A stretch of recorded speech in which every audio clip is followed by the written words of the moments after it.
Bonjour, bienvenue sur ce podcast du CK dans le cadre de la semaine de sécurité patient concernant les événements indésirables graves associés aux soins et les voies veineuses périphériques. Au cours de cette semaine, nous vous proposons chaque jour un nouveau podcast. Celui-ci concerne aujourd'hui la pose de cathéters et de voies veineuses périphériques à l'origine de survenue d'événements graves. Suite à une analyse approfondie des causes, et même plusieurs, en lien avec des cathéters veineux périphériques dans les établissements de santé, nous vous proposons aujourd'hui un rétex. Pour rappel, il y a une obligation légale à rapporter les événements indésirables graves en les déclarant sur le site de votre ARS ou de l'HAS. Les équipes des structures régionales d'appui, comme le CK en Nouvelle-Aquitaine, peuvent vous accompagner au sein de vos établissements ou de vos équipes dans l'analyse des causes profondes et complexes des événements indésirables graves et proposer un soutien et un plan d'action pour prévenir de nouveaux événements. C'est grâce à la méthode ALARME que l'on peut identifier les causes immédiates et profondes, à la fois concernant le patient, les professionnels de santé, les équipes, les tâches, l'environnement du travail, l'organisation, le contexte institutionnel. Cela permet également de mettre en évidence si certaines barrières de prévention, de récupération ou d'atténuation étaient ou non présentes au moment de l'événement et sinon, si on peut les mettre en place dans le cadre d'actions. En introduction de ce rétex, un rappel concernant les voies veineuses périphériques. Comme vous le savez, ce sont des soignants formés et compétents qui les mettent en place. C'est un dispositif invasif qui peut se compliquer d'événements indésirables à tout moment, que ce soit au moment de la pause, de l'entretien ou de la mise en place d'un nouveau traitement, soit des infections qui sont bien connues, soit des fausses routes, dissections veineuses, des thromboses, des extravasations de produits ou des hématomes par exemple. L'évolution peut être défavorable et des événements indésirables non graves devenir graves si les complications immédiates ne sont pas prises en charge. Ces événements sont le plus souvent détectés par les soignants paramédicaux qui vont le transmettre aux médecins et c'est parfois le patient lui-même qui alerte sur des douleurs au niveau du cathéter ou de la veine. Le rôle du patient est donc important dans la détection de ces complications potentielles. Le rétex ce jour est un patient de 69 ans qui va présenter une bactériémie à Staphylococcus aureus méthicillino-résistant associée à un cathéter veineux et une voie veineuse périphérique à l'origine d'un décès. Ce patient âgé de 69 ans est adressé aux urgences par son médecin traitant pour une asthénie. C'est un patient BPCO qui a des apnées du sommeil appareillées et une hypertension artérielle traitée. À son arrivée à l'accueil des urgences, les paramètres vitaux, la glycémie et le CG sont normaux et le médecin qui va l'examiner 20 minutes plus tard à l'accueil met en évidence des troubles de la vigilance avec un Glasgow à 13, sans déficit en dehors d'un faible tonus musculaire. Le reste de l'examen est normal. Un quart d'heure plus tard, le patient va présenter un premier épisode de diarrhée importante et il est prescrit un soluté de réhydratation. L'infirmière qui pose alors le cathéter ne réalise pas la technique des 4 temps et ne dispose pas de la chlorhexidine dans le box. Elle utilise donc de l'alcool. 3h30 plus tard, le patient présente à nouveau des diarrhées très abondantes et le soluté de réhydratation est modifié. D'autant que quelques minutes plus tard, on obtient la biologie réalisée à l'arrivée qui met en évidence une insuffisance rénale fonctionnelle, une hypernatrémie, une hypokaliémie et un syndrome inflammatoire. Le diagnostic qui est alors proposé est celui d'une hypovolémie sur déshydratation dans un contexte de diarrhée compliqué de troubles métaboliques et d'une insuffisance rénale fonctionnelle. Le patient est transféré aux soins continus. Il a alors déjà une inflammation au point d'insertion du cathéter. Il présente des troubles de la vigilance. Il est apyrétique sans manifestation particulière à l'examen clinique par ailleurs. La réhydratation est modifiée.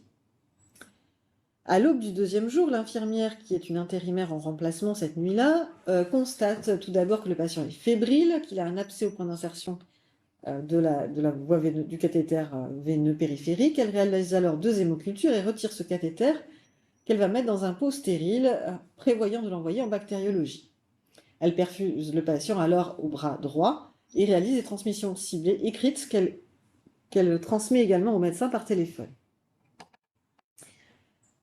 Dans la matinée, le patient présente cette fois un coma fébrile avec l'apparition d'une défaillance respiratoire et un état de choc. Il a un érésipèle de l'ensemble du bras gauche, douloureux, centré sur le point d'insertion du cathéter qui a été ôté dans la nuit. De l'amoxicilline est prescrite en attendant les résultats des prélèvements des hémocultures, ainsi qu'une héparinothérapie et des soins locaux.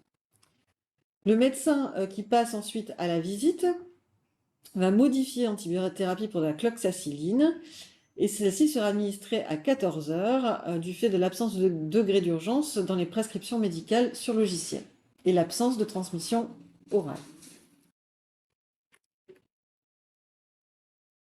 Le troisième jour, le médecin va recevoir les résultats des hémocultures qui mettent en évidence que le staphylocoque aureus est méticillino-résistant et qu'il n'est donc pas sensible aux antibiotiques qui ont été prescrits. Il va donc changer l'antibiothérapie et prescrire du Bactrim.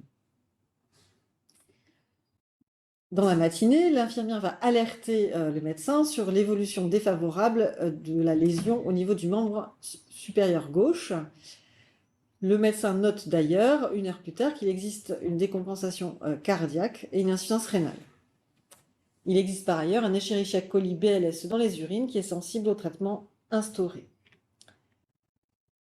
Quelques minutes plus tard, le patient présente un choc septique avec des troubles de la conscience et des myoclonies du membre supérieur gauche, premier épisode. En début de nuit, l'infirmière de nuit met en évidence qu'il existe au niveau du membre supérieur gauche un pansement très serré avec une présence d'œdème en aval et en amont. Elle enlève la bande, met un filet et pratique des soins locaux. À 23 heures, donc 2 heures après, le patient présente un déficit hémicorporel complet avec des crises convulsives cette fois généralisées. Un scanner cérébral est réalisé. Au compte-rendu oral, il existe des lésions d'AVC sur probable embolie septique et le patient décédera 1 heure et demie plus tard. Le motif déclaré est une défaillance multiviscérale compliquant une bactériémie à SARM, compliquant un érésipèle à porte d'entrée, un cathéter veineux périphérique infecté avec abcès.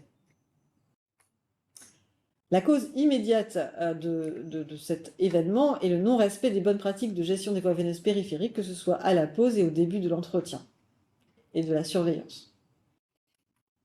Concernant le patient, il est polypathologique et présente des diarrhées profuses, ce qui a pu favoriser d'une part l'hypovolémie, la déshydratation et des contaminations avec des souillures. La prise de décision concernant les professionnels est inadaptée avec une antibiothérapie modifiée plusieurs fois et l'absence de recours spécialisé pour les critères de choix de posologie. Le respect des bonnes pratiques générales concernant la pose des cathéters n'est pas respecté à l'arrivée du patient notamment. Concernant l'équipe, il y a un défaut de transmission de l'information entre médecins et personnel paramédical et des transmissions écrites dans le dossier informatique lors du séjour en soins continus notamment. Par ailleurs, il y a un défaut d'encadrement et de supervision concernant les nouveaux arrivants et les intérimaires et un défaut de coordination concernant la prescription de l'antibiothérapie et la demande d'avis à un référent infectiologue, la prescription de Bactrim étant ici inappropriée. Concernant les tâches, les protocoles de pose et de surveillance des VVP étaient inadaptés et obsolètes et en plus inaccessibles. Les recommandations de la SF2H n'avaient pas été relayées aux soignants et il n'y avait pas de protocole concernant la conduite à tenir lors de l'ablation d'un cathéter potentiellement infecté à adresser au laboratoire. Concernant l'environnement, c'était un week-end prolongé, une période de permanence des soins avec un effectif médical réduit. À l'unité de surveillance continue, il n'y avait pas de médecin l'après-midi, mais seulement un médecin d'astreinte le matin joignable ensuite par téléphone avec un recours au médecin des urgences, ce qui complique en situation de forte charge de travail. Concernant les fournitures d'équipement, il n'y avait pas d'approvisionnement adapté en début de week-end prolongé en antiseptique. L'organisation et le management est également insuffisant avec une formation des personnels permanents et intérimaires à la gestion de documentaire et à la connaissance des protocoles, notamment d'hygiène. Concernant les actions qui ont été identifiées, c'était en priorité la mise en place du protocole adapté à jour selon les dernières recommandations de pose et de surveillance de la VVP à partir des recommandations de la SF2H par le OH, mais aussi les modalités d'envoi du cathéter en analyse et les situations à surveiller avec des cibles et des transmissions aux médecins adaptés. Par ailleurs, revoir le recours à l'infectiologue et le communiquer aux prescripteurs et aux intérimaires. Redéfinir l'appel aux médecins des urgences et en astreinte en permanence de soins. Et l'organisation et l'approvisionnement en box d'urgence des médicaments et du matériel.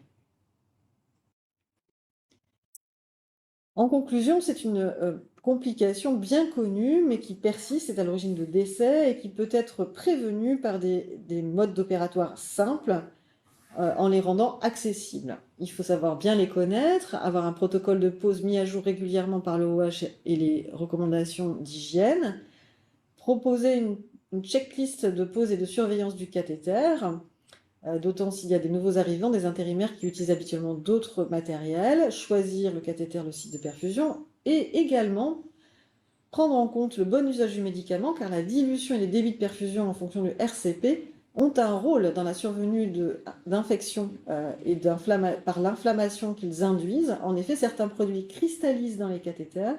S'il n'y a pas une dilution et une perfusion continue suffisante, cela peut être à l'origine d'une inflammation, de douleur, de thrombose et de surinfection par la suite, comme c'est le cas avec la cordarone, les IPP, le furosémide, certains antibiotiques et d'autres médicaments qui sont disponibles dans le Journal Clinical of Oncology qui est listé dans la bibliographie. La surveillance paramédicale doit être ciblée et rapportée régulièrement. Un cathéter douloureux est un facteur de risque de complications et le patient peut participer à l'alerte. Il faut savoir réévaluer la nécessité de maintenir le cathéter en place. Et en cas de perfusion de certains produits à risque, notamment les injections de produits de contraste iodés à fort débit, comme lors des angioscanners, il faut parfois des cathéters spécifiques pour éviter une thrombose ou une dissection artérielle veineuse. Voici la bibliographie disponible en accès libre, ainsi que les fiches REX et thématiques du CK. La mission USGS du CK vous remercie et est disponible par mail, par téléphone, à tout moment pour vous accompagner dans l'analyse, la gestion des événements indésirables, la proposition de nouvelles actions ou simplement un débriefing. Nous vous remercions cet après-midi un webinaire concernant l'expérience patient. Et comme vous le voyez, la gestion des voies veineuses périphériques fait intervenir l'expérience patient, notamment au niveau de la douleur et de l'aspect du cathéter que lui surveille en permanence.